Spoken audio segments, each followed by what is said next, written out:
Plus de 600 jours sans gouvernement, les citoyens en ont ras-le-bol et certains prennent la main. Ils ont réussi au moins à convoquer des politiques pour une réunion. Alors, l'avenir de Bruxelles et de la gestion publique va-t-il passer par les mains des citoyens? On va en débattre. Bienvenue sur le plateau de Versus.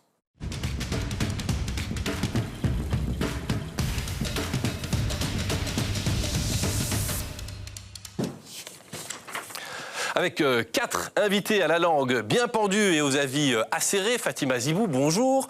Bonjour. Merci d'être avec nous. Vous êtes une des initiatrices de cette manifestation de vendredi et de cette réunion de dimanche. Vous êtes engagée dans le collectif We Are Brussels et on a beaucoup de questions pour vous. Beaucoup de questions pour vous aussi, Michael Daman. Bienvenue sur ce plateau. Bonjour. Vous êtes investi dans différents collectifs, notamment CQNA, ce qui nous arrive. On verra ce que vous avez à dire et aussi à proposer dans le cadre de la crise actuelle. Guillaume Delvaux, bonjour à vous aussi. Vous êtes un spécialiste du droit constitutionnel, chercheur à l'UC Louvain. Merci d'être avec nous. On attend vos éclaircissements et puis aussi vos avis. Vous pouvez sortir de votre neutralité académique. Olivier Maguin, bonjour à vous aussi, bourgmestre de la commune de Woluwe-Saint-Lambert, membre et fondateur du Parti Libre et vieux routier de la politique. On verra d'ailleurs quelle est la suite donnée à l'offre de services faite par la conférence des bourgmestres en région bruxelloise. Je l'ai dit, plus de 600 jours sans gouvernement, enfin une réunion avec tout le monde, initiée par des citoyens. Fatima Zibou, j'ai des questions pour vous là-dessus. Ça va être l'introduction de ce débat et ce sera votre moment vérité. Petit jingle.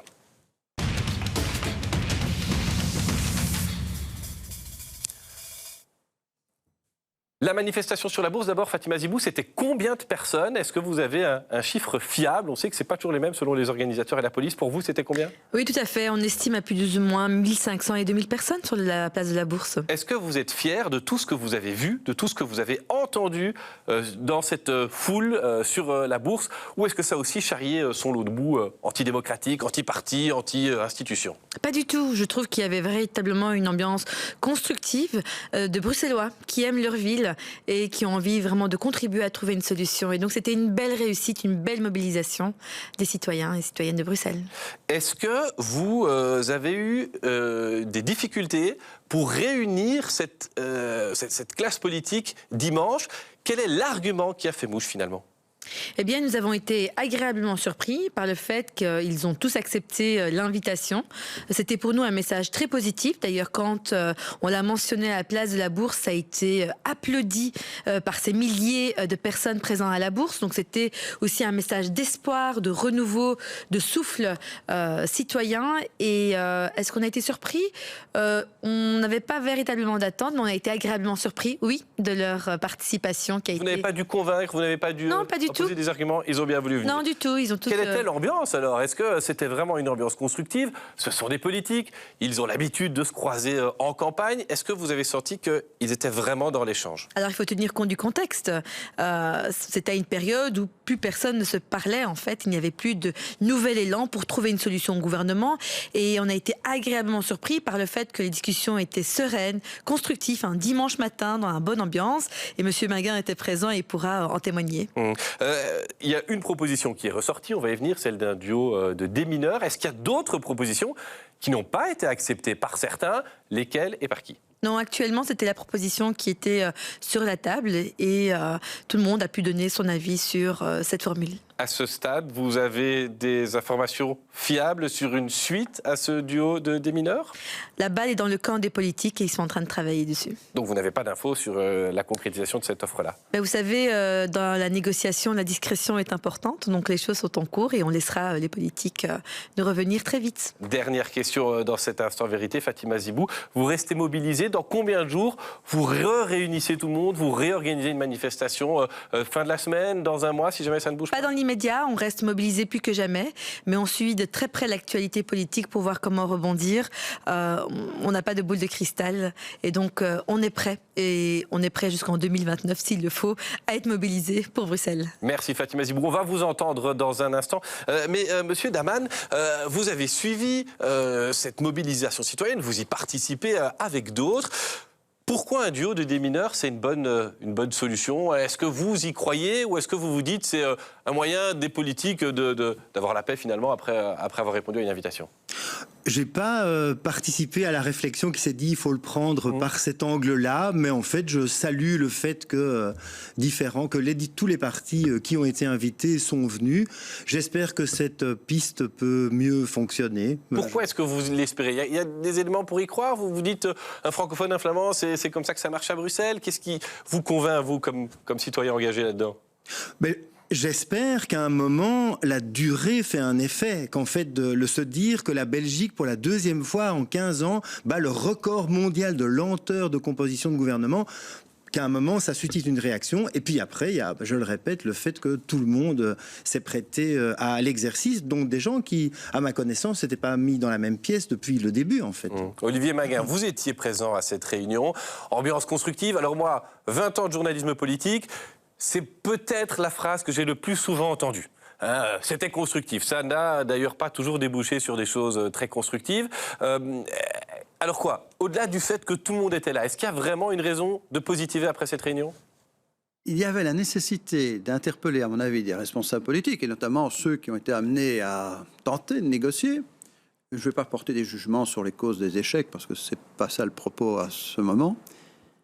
De redonner le sens de la fierté d'être bruxellois.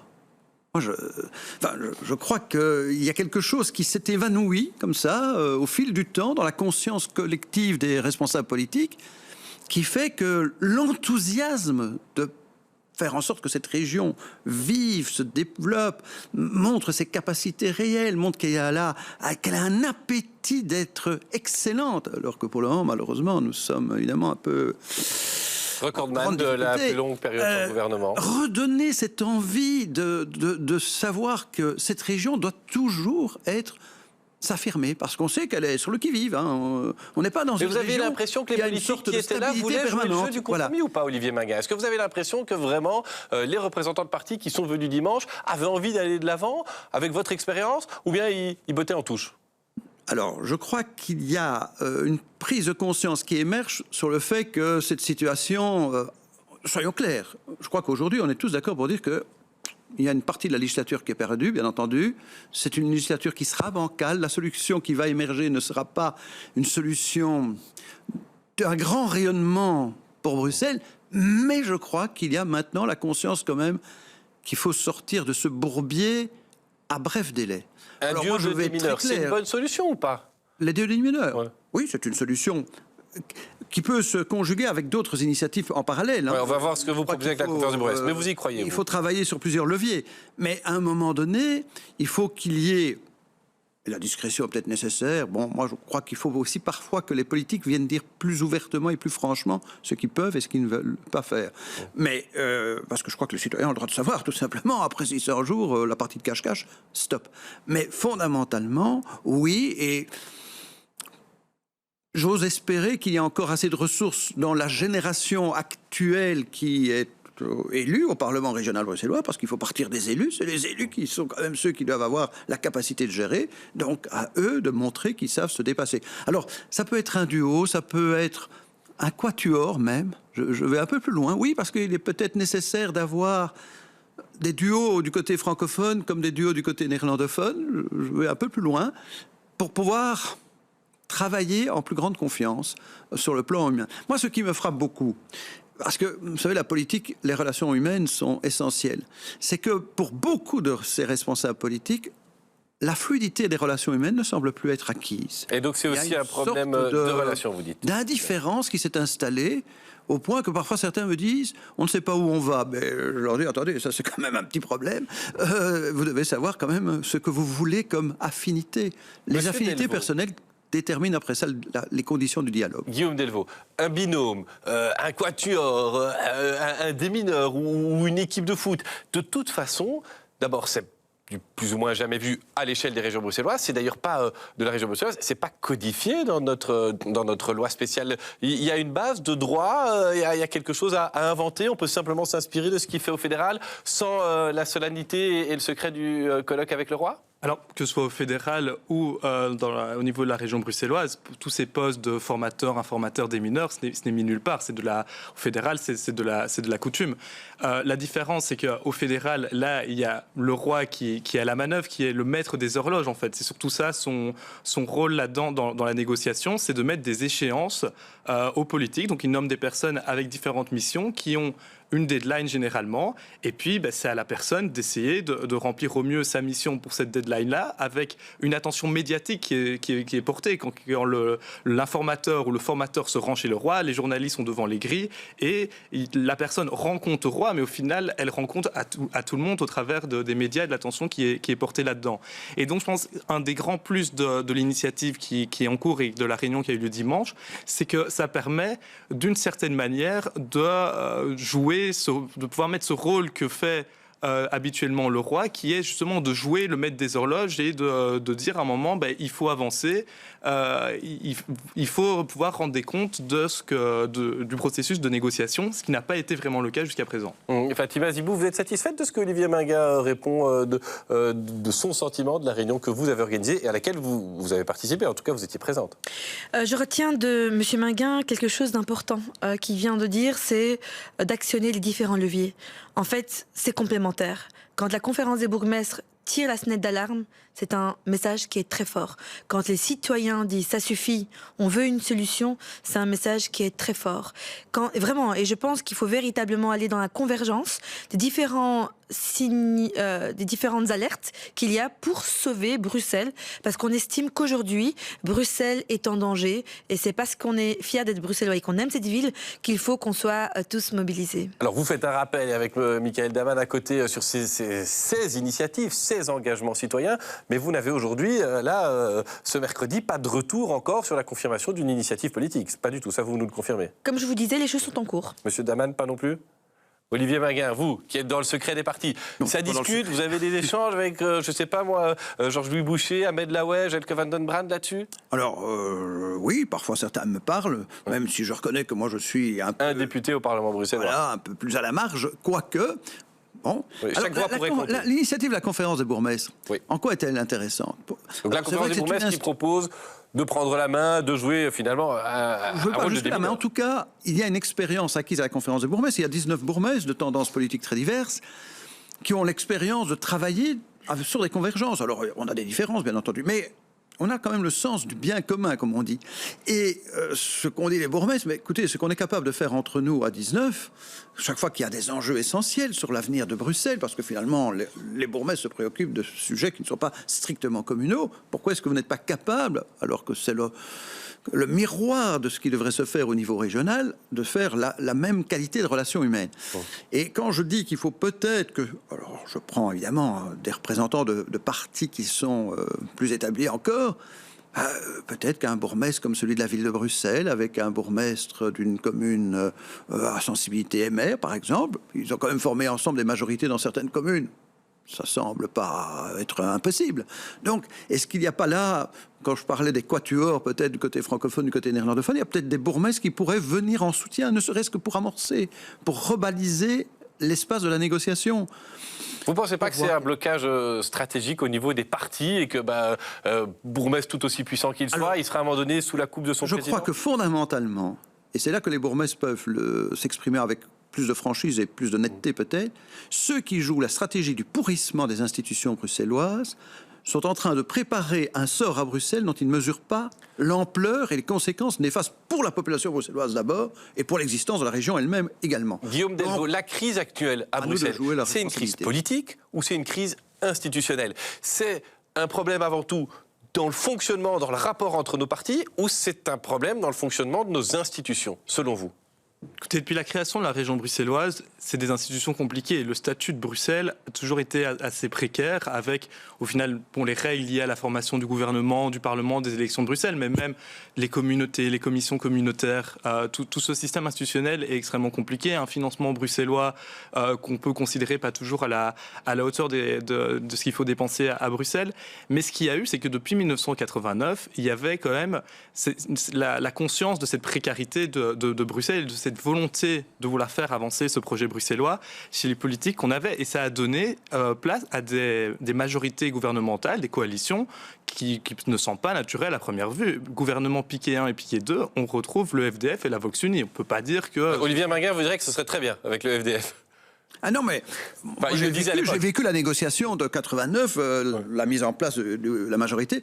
C'est clair qu'on partait d'un grand écart, d'une grande méfiance. Et là, ici, c'est quoi? Et puis, il y a eu la volonté de dire qu'on va faire fonctionner une région pour laquelle on est pris dans des calculs qui sont liés à d'autres... Bruxelles n'arrive plus à être autonome, en fait. C'est ça que vous nous dites? Non, c'est pas ça, mais je dirais qu'il y a de plus en plus une différence aussi sur l'image que l'on a du problème à Bruxelles entre les partis, par exemple.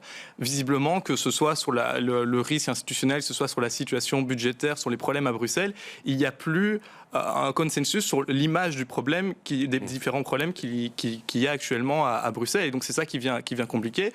Aussi des partis qui ne veulent plus jouer le jeu bruxellois. Mais ce que je veux dire par là, c'est qu'on est dans une situation... un schéma de base qui n'est pas totalement inédit. On a eu, dans les élections de 1999, le Vlaams Blok est premier parti dans le groupe néerlandophone à Bruxelles. Et en réalité, dans le groupe néerlandophone, il y avait plus ou moins qu'une seule majorité qui était possible. Et donc voilà, il fallait fonctionner avec ça. Et visiblement, maintenant, on sent qu'il n'y a plus une volonté de faire les efforts qu'on a pu faire dans le passé. Parce que dans le passé, justement, il y avait notamment cette crainte que Bruxelles soit mise sous tutelle ou perde son statut. Et la menace me semble quand même toujours assez réelle. Enfin, le programme de la NVA, la brochure sur le confédéralisme de la NVA, ça contient Bruxelles qui serait une sous-région, plus avec le même statut des autres régions. Il y a les risques financiers, etc. Donc c'est quand même des choses qu'il faut prendre en compte. Je retourne vers les citoyens. Alors, parce qu'on essaye d'être constructif, de trouver des pistes. On étudie celle d'une initiative des bourgmestres, d'un duo ou d'un quatuor de démineurs. Une autre piste qui a été étudiée, évoquée, c'est celle d'un budget. Parce que c'est ce qui manque aujourd'hui pour les associations qui ont besoin de subsides, pour les structures qui font parfois de la première ligne.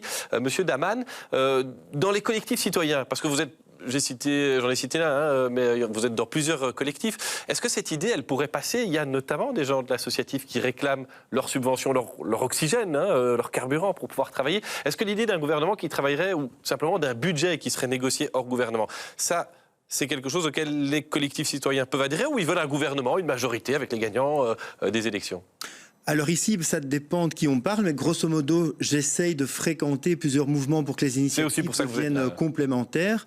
Pour parler de ce qui nous arrive, la piste est vraiment un des grands projets est un budget pour Bruxelles. Et donc ici, ce qui nous arrive, c'est un processus où le monde associatif invite des gens à délibérer pendant 2 jours. Et au terme de ces 2 journées, en décembre dernier, une des 3 pistes a été un budget pour Bruxelles. Et donc là, il y a de plus en plus d'acteurs associatifs autour de la table qui organise un processus. Ça ne sera pas un système de tirage au sort, mais on va essayer que ce soit quelque chose d'éducatif, parce qu'en fait, je trouve aussi un des caractères non démocratiques de Bruxelles, c'est que ce sont des institutions quand même particulièrement compliquées.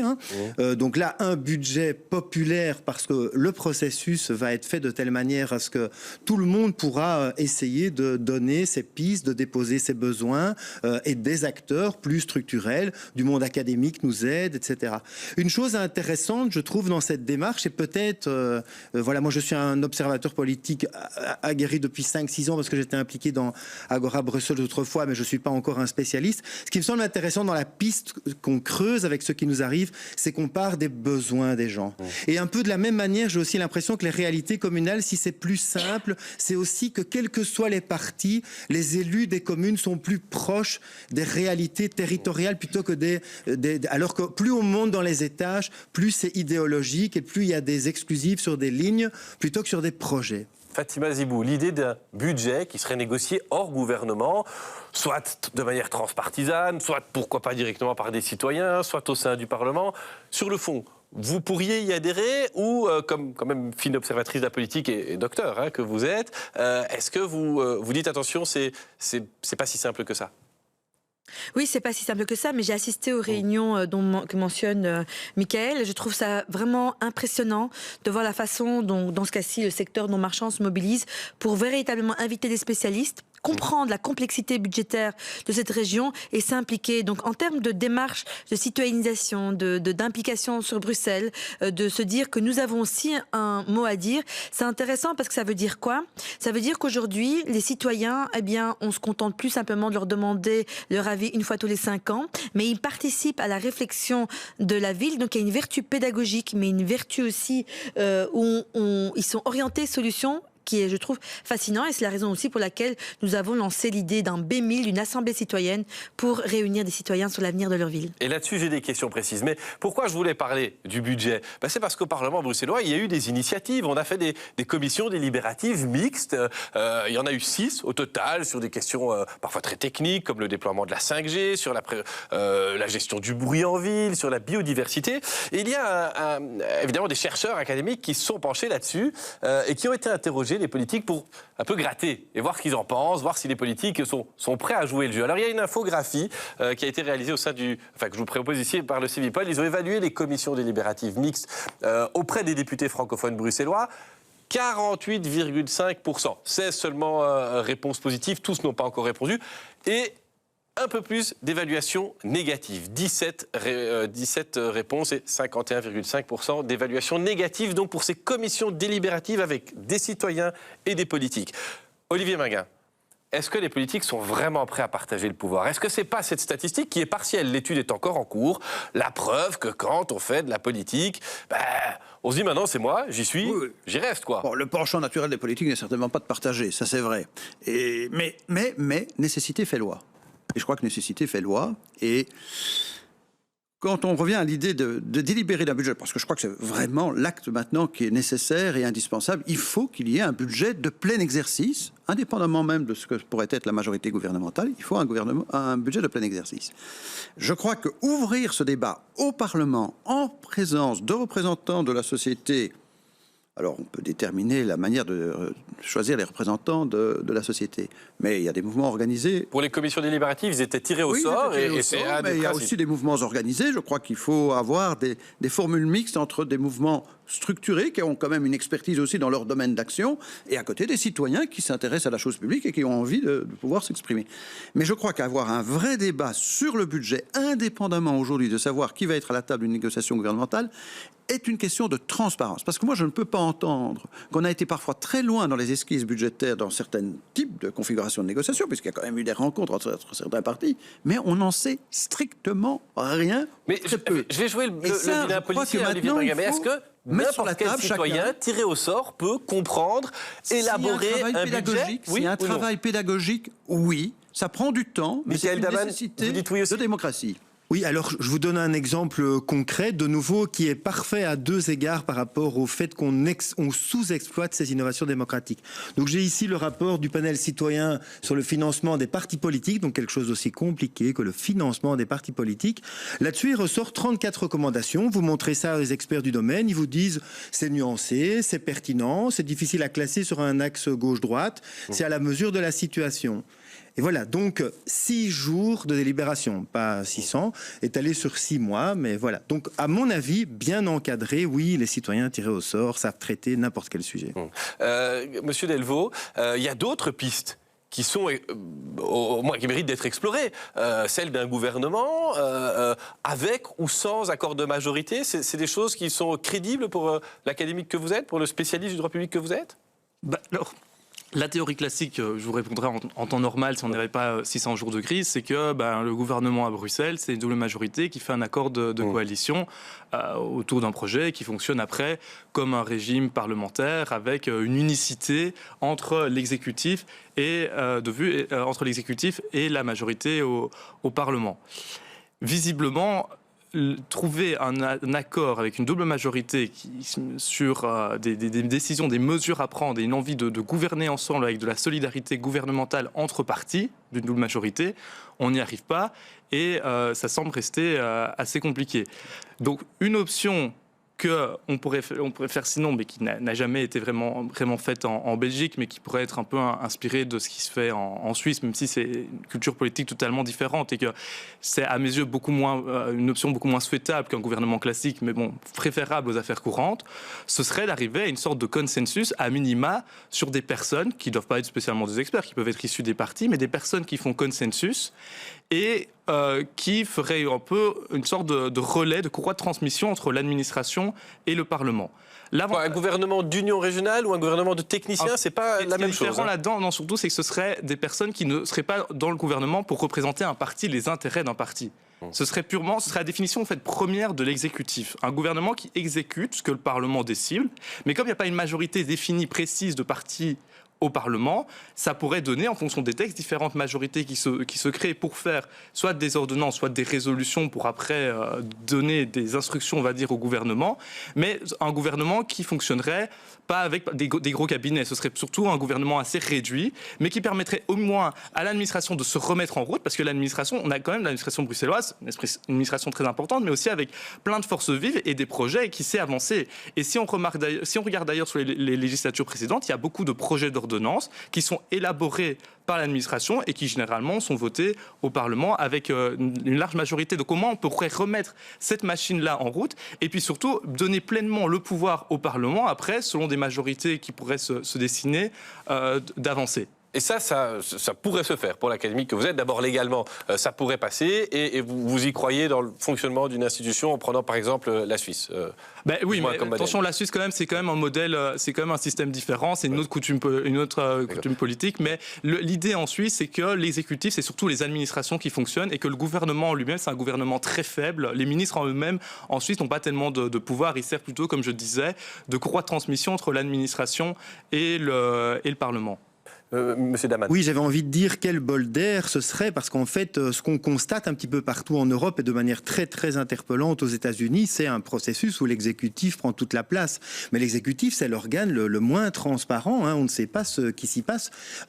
Notre très célèbre constitutionnaliste Anne-Emmanuel Bourgault avait même écrit un livre, La démocratie confinée, pour dire qu'en Covid, on avait vraiment atteint des sommets de lois bâclé, si j'ai bien lu, parce que l'exécutif était trop tout-puissant. Là, on se retrouverait on traiterait des dossiers importants de manière transparente, avec toute la délibération que pourrait avoir un Parlement. Je retourne chez Guillaume Delvaux. Donc là, on a évoqué l'idée d'un gouvernement d'union, l'idée d'un gouvernement de purs techniciens.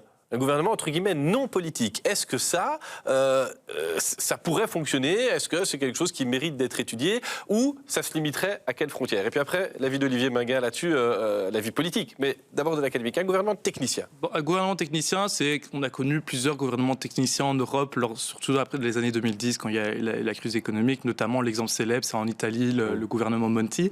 Mais quand même, ce qui est important, c'est qu'un gouvernement de techniciens, comme on a connu jusqu'à présent, c'est chaque fois quand même un gouvernement qui repose sur une majorité au Parlement. Donc de nouveau, il y a quand même ce lien majorité exécutif. Et donc, il faut quand même une majorité de partis qui s'entendent derrière pour faire un bloc qui se mettent d'accord.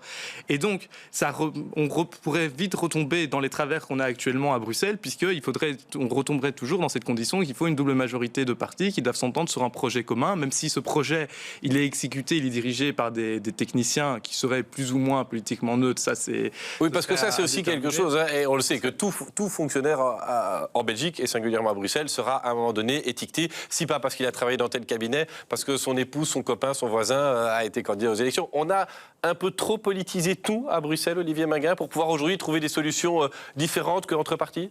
Vaste sujet sur la dépolitisation des administrations.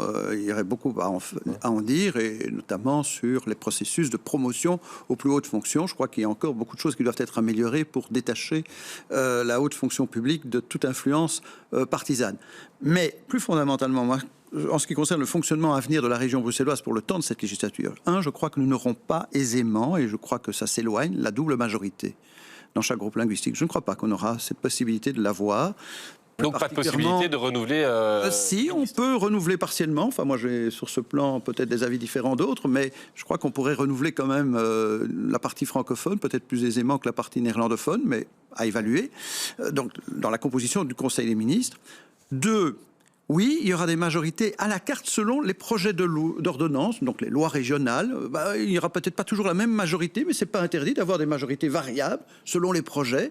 Et que chacun mais si je te tiens, tu me tiens par la barbichette. Et ça, on sait que c'est ça. Tu votes pas mon truc là, je vote pas le tien là-bas. Et ça, c'est comme ça que ça marche dans les parlements. Attendez, c'est comme ça que ça marche parfois dans les gouvernements. On le voit. Dans les gouvernements, on avance sur un dossier que si on accepte de faire avancer un autre dossier. Ça, c'est souvent là que se fait le donnant-donnant. À un moment donné, la dynamique parlementaire, elle est quand même un peu différente. Vous savez, quand vous devez vous prononcer sur un projet d'ordonnance, vous pouvez faire un peu de freinage parlementaire si vous voulez favoriser un autre projet, mais à un moment donné, il faut quand même voter sur le projet d'ordonnance. Il y a une dynamique parlementaire. Je l'ai bien vécu pendant 30 ans de vie parlementaire. Donc, vous n'y échappez pas. Donc, fondamentalement, oui, il y aura des majorités à la carte qui seront peut-être variables, mais ça va ouvrir le champ des débats sur un certain nombre d'enjeux spécifiquement bruxellois, et il est temps d'ouvrir ces débats sur les enjeux bruxellois. La cohésion sociale de Bruxelles, la politique sociale, la politique de mobilité, enfin bon, on ne va pas les énumérer, mais il y a des débats qui doivent se faire, et les élus sont quand même là pour porter les priorités qu'ils veulent assumer et voir comment eux peuvent trouver dans une assemblée parlementaire des convergences. C'est pas impossible dans une assemblée parlementaire. J'ai connu parfois, alors sur des sujets dits plus détachés des enjeux partisans, mais il y a parfois des dynamiques de majorité qui se dégagent indépendamment de l'influence des partis. Fatima Zibou, vous l'avez dit, et je veux vous entendre là-dessus, il nous reste quelques minutes dans cet échange, mais qui est riche, que vous voulez mener avec We Are Brussels une réflexion sur l'avenir institutionnel de la région, c'est-à-dire, il faut revoir quoi, ces règles de double majorité qu'on évoquait, ou le nombre de députés, la fusion des administrations, Actiris avec d'autres que vous connaissez un peu ? Mais en fait, ce qu'on voit aujourd'hui, c'est symptomatique d'un problème qui est beaucoup plus profond et qui est structurel et qui, s'il n'est pas résolu, va revenir en force en 2029. Et donc, je crois qu'il y a une véritable réflexion qui doit se faire sur qu'est-ce que Bruxelles ? Les réformes institutionnelles, est-ce que c'est encore normal aujourd'hui, quand on va voter, de d'abord choisir un collège électoral francophone ou un collège électoral néerlandophone ? Il y a de vraies questions à poser qui doivent se faire avec les Bruxellois, pour les Bruxellois et avec les Bruxellois. Et donc c'est la raison pour laquelle nous aimerions aussi mobiliser des Bruxellois pour réfléchir là-dessus. Donc l'Assemblée citoyenne, une convention citoyenne, ça pourrait aider. Alors on parle de différents types de gouvernements, on parle de gouvernement minoritaire, d'union régionale, ou que sais-je. Je veux dire, c'est pas là où aujourd'hui on trouvera la solution. C'est assez compliqué et on sent aussi aujourd'hui qu'il n'y a pas de véritable volonté politique pour aller de l'avant. Ça, c'est le constat aujourd'hui. Que si on voulait trouver une solution, on aurait pu être créatif et s'inspirer des modèles existants. Mais aujourd'hui, on doit prendre acte que la situation est véritablement bloquée, que ça met des secteurs en danger, que des investissements sont reportés, que des subsides sont gelés et qu'il y a aujourd'hui des structures qui sont en train de fermer. Je crois que là, il y a l'urgence. Et donc, moi, je pense qu'aujourd'hui, on doit vraiment se mobiliser pour travailler sur du long terme, tout en maintenant la pression, parce que le titre de votre émission, c'est « Les citoyens à la barre ». En réalité, nous, les citoyens, en tant que bénévoles, je veux dire, on vient à la rescousse, on vient pour essayer de soutenir le politique, mais à un moment donné, on doit prendre acte que s'il ne va pas de l'avant, il faudra trouver des alternatives en termes de modalités d'action. Est-ce que, Michael Daman, les citoyens bruxellois ne sont pas un peu trop gentils dans l'affaire? Est-ce qu'il n'y a pas une frange qui se révolte et qui, alors je ne vais pas dire est prête à passer à la casse, mais en tout cas qui ne se satisfait plus et qu'est-ce qui est évoqué chez les plus grognards? Ah, ça, dans plusieurs collectifs citoyens.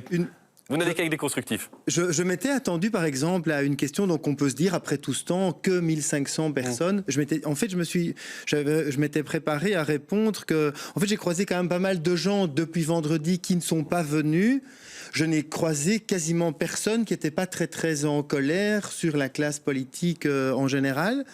Mais on fait aussi face au fait que c'est une crise compliquée, parce que d'habitude, il y a une décision qu'on trouve problématique et on mobilise ceux qui... Voilà. Alors qu'ici, on est sur un vide dont on découvre petit à petit les conséquences, et donc il y a des gens qui ont peut-être du mal à faire le pas de se mobiliser parce qu'ils se disent « mais je ne veux pas n'importe quel gouvernement ».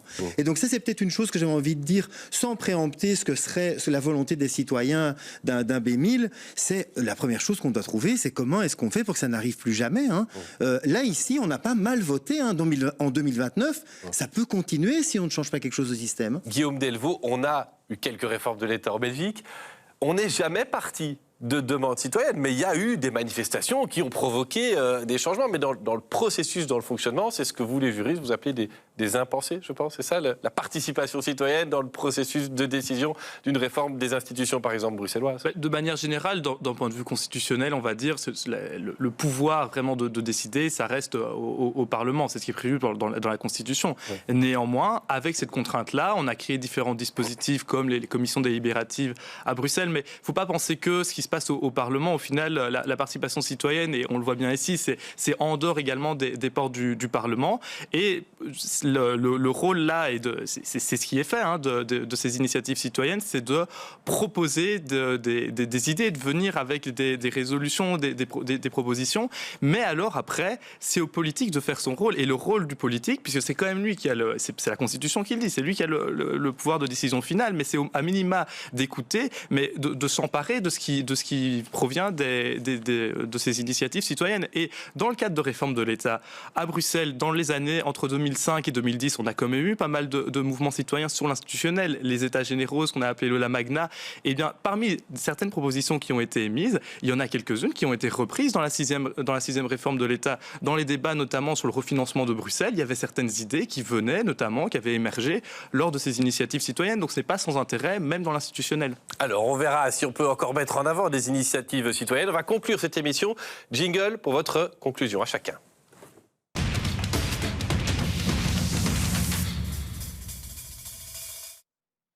En 15 secondes, Olivier Minguin, l'urgence pour vous, c'est quoi pour sortir de la crise? Le budget, parce qu'il faut stabiliser des secteurs d'activité importants. 2, que les Bruxellois, avec le soutien de la société civile, décident de faire savoir au fédéral que si réforme des institutions bruxelloises doit intervenir, ça doit être le fait des Bruxellois eux-mêmes.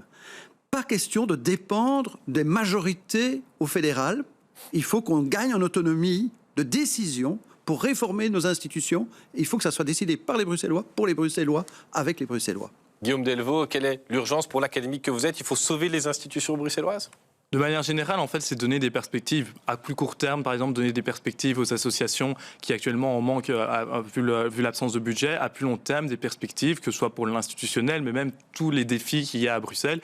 Et donc, donner des perspectives au travers d'initiatives citoyennes, du politique, tout le monde ensemble à Bruxelles, parce qu'il y a plein d'énergies à Bruxelles qui peuvent être mobilisées. Et les citoyens auront le dernier mot. D'abord avec vous, Michael Daman, la conclusion, l'urgence pour vous. Tout à l'heure, vous avez cité une statistique, comment étaient appréciées les commissions délibératives par les élus. Je terminerai par une autre statistique. J'ai trouvé ça fait plus de 3 ans que plus ou moins plus d'une personne sur 2 ne se sent pas adéquatement représentée par notre système politique. Soyez créatifs et accueillants avec les citoyens. Merci. Et Fatima Zibou, quelle est votre conclusion, votre urgence pour Bruxelles? Eh bien, comme il y a urgence à Bruxelles, c'est un appel à tous ceux qui nous écoutent, tous ceux qui aiment Bruxelles, de se mobiliser.